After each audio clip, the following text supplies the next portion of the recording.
আসসালামু আলাইকুম, সবাই কেমন আছেন? আজ আমি রান্না করব কাঁচা কলা পাতুরি। কাঁচা কলাগুলো এইভাবে কেটে নিয়েছি, ধুয়ে নিচ্ছি। পাতুরিতে দেওয়ার জন্য পেঁয়াজ, মরিচ, জিরা এবং সরিষা নিয়েছি। কড়াইয়ে পানি দিয়ে দিয়েছি, এরপর একটু লবণ দিয়ে দিচ্ছি, কলাগুলো দিয়ে দিচ্ছি।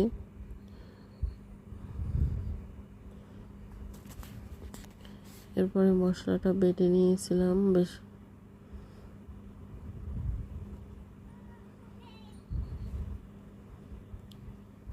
এরপরে কড়াইটা চুলায় দিয়ে দিয়েছি এবং কড়াইটা একটু সিদ্ধ করে নিচ্ছি। সিদ্ধ হয়ে গেছে, এবার অন্য পাত্রে উঠিয়ে নিচ্ছি। এবার কড়াইয়ে তেল দিয়ে দিচ্ছি, কয়েকটা কাঁচামরিচ আর পেঁয়াজ দিচ্ছি, এটা ভাজা ভাজা করে নিব। এরপরে বাটা মশলাটা দিয়ে দিলাম, আদা রসুন বাটা দিচ্ছি, একটু নাড়াচাড়া করে পরিমাণ মতো হলুদ দিয়ে দিচ্ছি,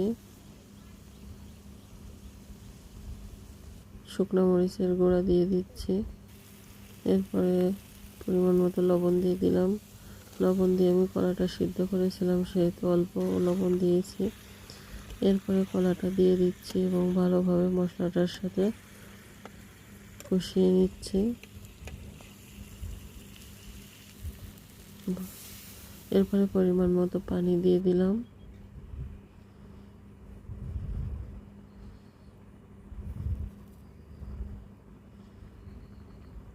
রান্না হচ্ছে, ফুটছে।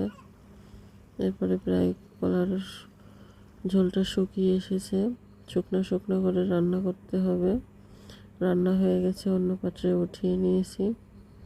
ভিডিওটা দেখার জন্য সবাইকে ধন্যবাদ।